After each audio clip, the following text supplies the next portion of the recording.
1956.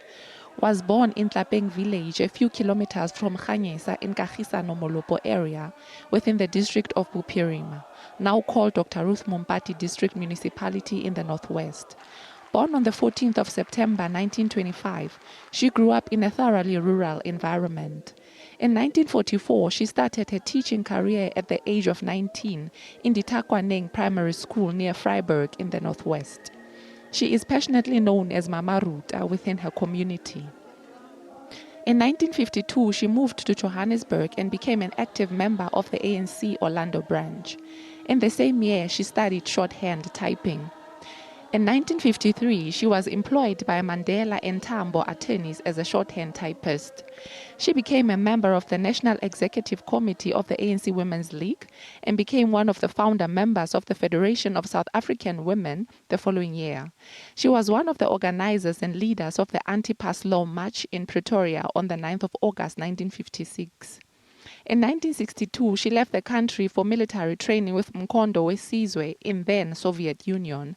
In 1966, she was elected to the National Executive Committee, and during the same year, she was transferred to the ANC's office in Zambia, but continued between Tanzania and Zambia during the course of her work in the ANC President's office. In 1966, she was sent to Germany by the movement as the ANC Women's League Secretary to represent the Federation of South African Women in its secretariat. In 1990, she was chosen to be part of the ANC's delegation that negotiated the peaceful transition with the government at Grooteskier. In 1994, she was elected to the National Assembly of the Republic of South Africa and served as a Member of Parliament from 1994 to 1996 before she seconded to becoming an ambassador to Switzerland until 2000. In 1996, Mama Ruth was awarded an honorary master's degree in education by the University of the Northwest in Mahikeng. The scholarship was named after her by Houston Tillotson University in Austin, Texas, USA. In 1998, the Medical University of South Africa awarded her an honorary doctorate. She was the mayor of Naledi Local Municipality from June 2000 until May 2010. In consolidating the vision of the society and the country she liberated, this true activist and daughter of the soil continues to serve the community in various capacities. She serves on many boards, including being the chairperson of the Swiss South African Cooperative Initiative Trust. On the 11th of January 2014, Dr. Ruth Mompati received the Isithwalandwe Siaparangwe, the highest honor awarded by the ANC to those who have made an outstanding contribution and sacrifice to the liberation struggle. Isithwalandwe, literally translated, means the one who wears the plumes of the rare bird, and was traditionally bestowed only on the bravest warriors of the people, on those who distinguished themselves in the eyes of all the people for exceptional qualities of leadership and heroism. Joining us on the line from Vryburg in the northwest is Dr. Ruth Mompati, anti-apartheid activist who took part in the march against pass laws in 1956. Welcome to the show, Mam Ruth. Thank you very much. Can you just take us through what Women's Day means to you in a democratic South Africa? Well, for me, Women's Day is the 9th of August. It's a day that takes me far back into the history of the struggle of the people of South Africa, not just the women. Because even before the women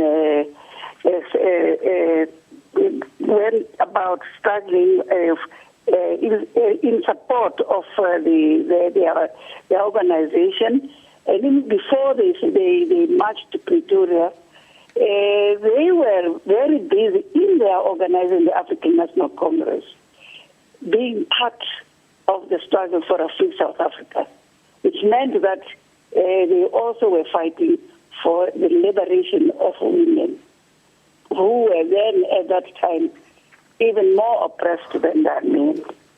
So for me, August 9 is a day I look back to. To the third question. Now, Mam Ruth, South Africa has come far as a country. Has women's rights movement done the same? Well, there have been, let me start again, sorry. There have been great changes in the lives of women and in the situation of women in this country. Because before the liberation of the people, the black people of South Africa, the women's place was right at the bottom. They were more than slaves. Not only as women, but particularly as black women. So there has been, there is a great difference now because we find women in parliament, we find women in all educational levels, we find women in various areas of society holding positions.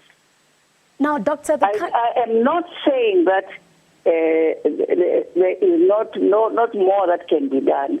We need to look at what can be done to see to it that the situation of women does not only enhance her position, but it also enhances the situation of her society, the situation of her children, and the situation of her people.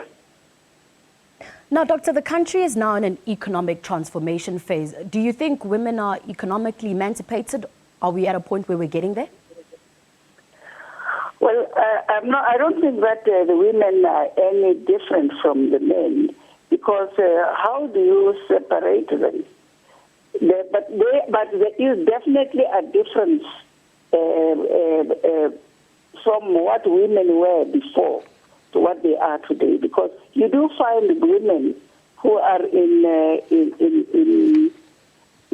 holding position in places where before they were only held by men. You do find women in business, heading business. You do find women in various areas of work and of society and of empowerment. Now, just finally, Doctor, can you just briefly answer this for me? The abuse of women is rife in South Africa. In your opinion, what should we be doing to curb this? I didn't get the question. I'm saying that the abuse of women in South Africa is quite rife. What should we be doing to curb abuse of women in the country? That is of very great importance. What should we be doing as women? I think it is not a question of what we should be doing as women. It's what should our country be doing as a country, particularly a country that was liberated by both men and women. We need to stand up and see to it that what is happening really comes to an end. You know, today, sometimes when you see, I think sometimes freedom does go wrong, because I think that sometimes when I see young people who have children and who are HIV and who are getting allowances, I just feel so sad, because yes, it is good that they should be looked after by the state. But why? Why are we not doing something better to guide them away from where they are? I think this is one of the things that we need to look at, the freedoms that we have given to our people. We need to see what we can do to guide the way these freedoms are being interpreted or are being applied. I think for me it is very, very important. Thank you so much for your time, ma'am. That was Dr. Ruth Mompati, anti-apartheid activist who took part in the march against past laws in 1956.